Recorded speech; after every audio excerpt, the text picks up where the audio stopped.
했는데 알칼리성 나오면 어떡하냐. 쉐이키. 수태는 확실하게 그 항균 효과가 있다라는 거를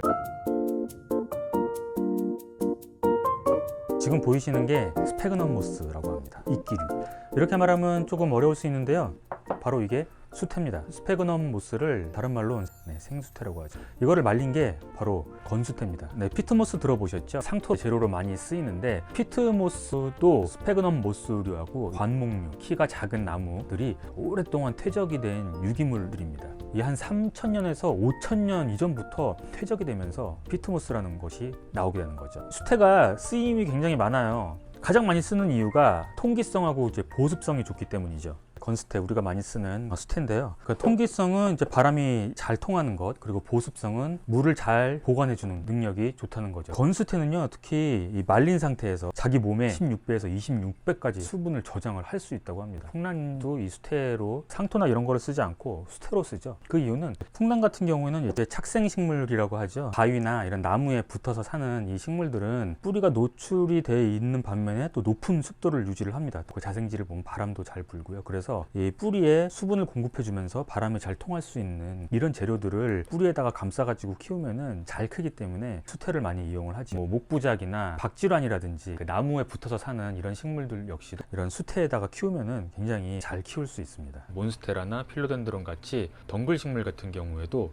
나무 껍질 같은 곳에 붙어서 살기 때문에 이 통기성과 그 보습성이 좋은 수태봉에다가 키우기도 합니다. 그리고 수태를 또 많이 쓰이는 식물 중에서는 정글 플랜츠가 있죠. 높은 습도를 필요로 하는 식물이에요. 보이시는 게 정글 플랜트 중에서 라비시아라는 식물인데요. 이 라비시아도 종류가 굉장히 많습니다. 그 중에서 약간 인맥이 약간 좀 핑크빛이 도는 라비시아인데요. 이 식물 같은 경우에도 제가 지금 오랫동안 키웠는데 바로 이렇게 수태에 감아가지고 100% 수태에만 키우고 있습니다. 80% 이상의 고습도가 필요로 한 반면에 뿌리 부분도 항상 그 습하게 유지를 해줘야 되기 때문에 수태에 키우면은 가장 잘 키울 수가 있습니다. 건수태 같은 경우에는 보온 능력도 뛰어나다고 합니다. 그래서 북극 지역에서는 단열재 역할로도 쓰이는 식물입니다. 수태의 특징 중에 하나가 산성의 그 성질을 가지고 있다는 게 또 가장 큰 특징인데요. 식충식물 키우시는 분들도 이런 생수태나 일반 수태에다가 싸가지고 키우는 분들이 많아요. 식충식물 자체가 이 산성 토양으로 된 습지에서 살고 있거든요. 스페그넘 모스 자생지도 보면은 습지에 많이 서식을 하고 있기 때문에 이 산성 물질을 가지고 있는 수태가 식물에게는 당연히 좋을 수밖에 없겠죠. 번식용으로도 많이 쓰이는데요. 그래, 자른 부위에다가 생수태를 감아가지고 쓰면 좋다라는 말씀을 드린 적이 있을 거예요. 그 이유는 바로 수태의 항균작용 때문입니다. 세균의 번식을 막기 위해서는 산성물질이 있어야지 되는데요. 과산화수소, 이런 것들이 바로 소독작용을 하는 겁니다. 알코올 같은 것도 다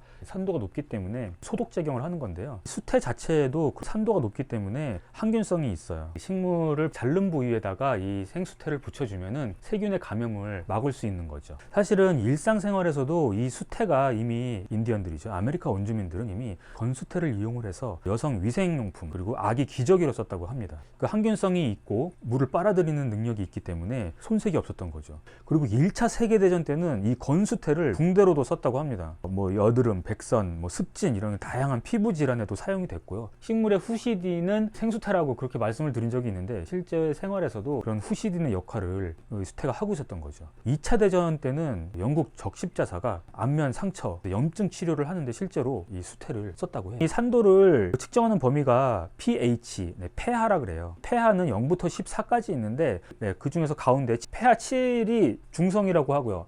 그거보다 숫자가 낮으면은 산성도가 높다고 얘기를 하고요. 7보다 숫자가 높으면 알카리성의 성질을 띠고 있어요. 부패균은 폐하 5.0 이하에서는 거의 증식을 못한다고 해요. 강한 산성을 띠고 있기 때문에 식물에게는 자른 부위에 그 세균을 막아주는 역할을 하는 이유가 수태의 산성도가 높기 때문이에요. 이 수태의 산성도가 폐하 5.0 이하라는 얘기겠죠? 좀 궁금하잖아요. 그래서 제가 한번 산도를 측정을 해봤어요. 수태 산성도를 측정하기 전에 수돗물의 산성도가 얼마나 되는지 한번 측정을 해보겠습니다. 이게 산성도를 측정하는 시약이에요. 물고기 키우시는 분들이 많이 쓰는 시약인데 5ml를 넣으라고 하고요. 이건 지금 수돗물이에요. 그 다음에 여기다가 7방울을 떨어뜨리면 됩니다. 이렇게 떨어뜨려서 흔들었을 때 색깔을 보면은 물의 산성도를 알 수가 있어요. 산성도를 나타내는 표시인데요. 노란색으로 갈수록 산도가 높다는 표시고요. 그리고 이 파란색으로 갈수록 알카리성이 됩니다. 7점대 정도가 중성. 이 한번 볼까요? 파란색. 네, 이쪽에 가깝습니다. 8하고 8.5 사이. 네, 알카리에 가깝다고 보시면 돼요. 그러니까 우리가 먹는 수돗물은 알카리성에 좀 가깝습니다. 사람한테는 알카리성이 좋아요. 그래서 뭐 알카리수라고 하잖아요. 약간 중성에서 약간 약 알카리 정도. 네, 우리나라 수돗물만큼 좋은 물이 없다고 하죠. 그렇다면 수태. 네, 수태는 그럼 어떨까요? 건수태하고 생수태를 제가 한번 가지고 와봤어요. 정확한 데이터가 될 수 있을지는 모르겠어요. 하지만 이미 훌륭한 연구자분들이 연구를 해서 나온 결과이기 때문에 저는 확인차 하는 거기 때문에, 그리고 저도 궁금해서 산성도를 체크를 한번 해보려고요. 네, 방식은 뭐 제 마음대로 하겠습니다. 어차피 뭐 결과만 나오면 되니까. 산도가 높다면은 얘가 산성화가 되겠죠. 네, 이 건수태도 산도가 있지 않을까요? 요 물에다가 시약을 넣어가지고 체크를 해보면 산도 측정이 되겠죠. 했는데 알카리성 나오면 어떡하냐. 노란색 쪽에 좀 가깝게 나와야지 내가 할 말이 있어요.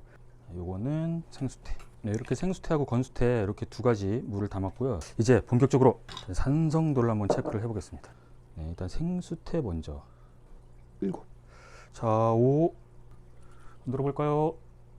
야, 잠깐만, 가능성이 있죠. 다행이야. 네, 5점대. 와, 산성대를 띄죠. 생수태 산성 확인됐습니다. 자, 기분 좋아졌어. 네, 그리고 이제 건수태 넣어볼까요? 짠짜라짠. 와, 건수태도 노란색이 나오는군요. 네, 노란색 5점대 생수태랑 거의 똑같이 나옵니다.